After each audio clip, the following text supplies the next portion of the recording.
वडगाव पान येथील 13 वर्षीय मुलीवर ॲसिड हल्ला, आरोपी फरार. घटनेच्या निषेधार्थ ग्रामस्थ आक्रमक.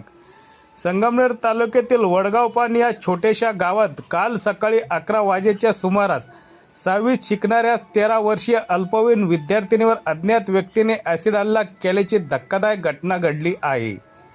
या अमानुष हल्ल्यात मुलीचा चेहरा गंभीररित्या भाजला असून तिच्यावर सध्या रुग्णालयात उपचार सुरू आहेत.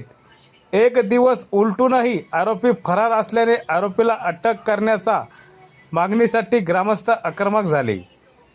अल्पवयीन विद्यार्थिनीवर ॲसिड हल्ला होऊन एक दिवस उलटला असताना देखील आरोपी अद्यापही फरार असल्याने आरोपीला तत्काळ पोलिसांनी अटक करण्यासाठी ग्रामस्थांनी संगमनेर लोणी या महामार्गावर तब्बल 2 तास रास्ता रोको आंदोलन केले. या आंदोलनात डॉक्टर जयश्री थोरातसह गावातील महिला, पुरुष आणि पीडित मुलीच्या शाळेतील विद्यार्थ्यांनी हातात निषेधाचे फलक आणि काळे झेंडे घेऊन अटक करा, अटक करा, आरोपीला अटक करा अशा घोषणा देत आंदोलनात मोठ्या संख्येने सहभागी झाले होते. यावेळी पीडित मुलीचा मामासह शाळेतील विद्यार्थ्यांनी तसेच गावातील ग्रामस्थांनी आंदोलनादरम्यान घटनेचा तीव्र निषेध व्यक्त केला आहे. सत्य एक्सप्रेस न्यूजसाठी रवींद्र जगताप, कोपरगाव.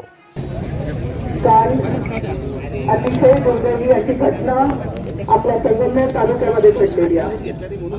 ही फक्त कालची गोष्ट नाही, परवा सुद्धा आपल्या सर्वांना समजलं असेल, रंगखाम येथे एका मुलीवरती चाकूने हल्ला करण्याचं काम एका मुलाने केलेलं आहे. मला एवढंच वाटतं की आपण आता अशा युगामध्ये आहोत जिथे मुली पुढे येत आहेत. प्रत्येक क्षेत्रामध्ये मुली आणि महिला अतिशय चांगलं काम करताना दिसत आहेत. वर्गामध्ये पहिला क्रमांक, पहिले 5 क्रमांक कोणत्याही शाळेमध्ये जाऊन बघा, त्या मुलींचे असतात. अशा युगामध्ये, अशा वेळी अशा काही घटना ज्या होतात त्या आपल्या सर्वांना कितीतरी वर्ष मागे सोडून देतात. मुली पुढे आल्या पाहिजे, महिला पुढे आल्या पाहिजे, पण आधी हे असे विकृत असलेले लोकांचे विचार त्यांनी बदलले पाहिजे. मला एवढंच वाटतं की ती चिमुकली फक्त 13 वर्षाची आहे. तिच्या तोंडावरती जे ऍसिड, त्याचा जो त्रास, मी तिला हॉस्पिटलमध्ये जाऊन भेटले, तिला शब्द फुटत नव्हते, ती रडू पण नव्हती शकत, कारण डोळ्यावरती ऍसिड होतं.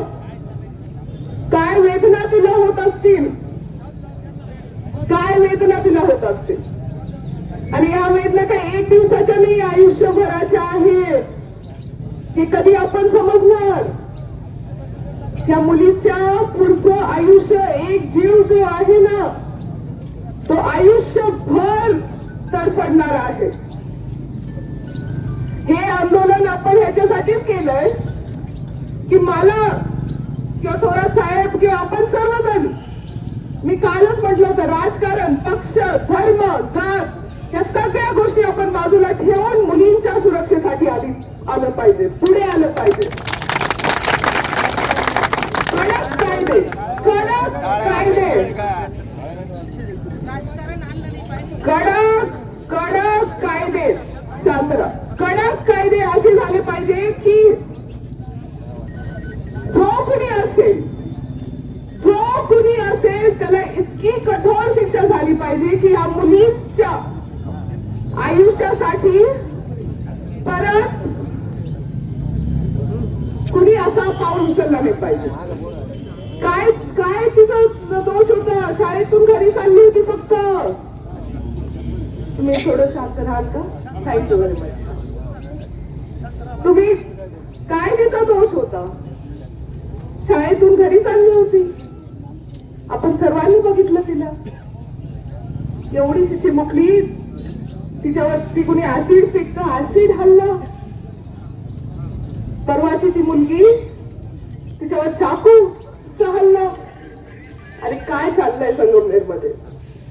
मला एवढंच वाटतंय की हा संगमनेर तालुका, हा आपला तालुका इतका सुंदर आहे, आपली लोक सगळी एवढी चांगली आहेत, त्यांनी सर्वांनी खरंच, म्हणजे मी कोणत्या पालकांना दोष देणार नाही, मी कोणत्या मुलांना दोष देणार नाही, कारण माहिती नाही कुणी केलाय हा हल्ला.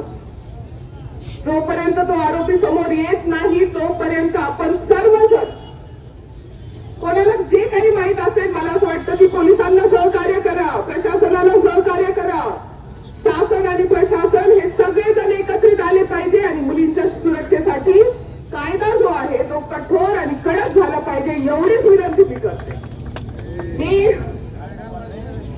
या घटनेसाठी आपल्या सर्वांच्या वतीनं, संगमनेर तालुक्याच्या वतीनं मी इथे जाहीर निषेध करते आणि थांबते.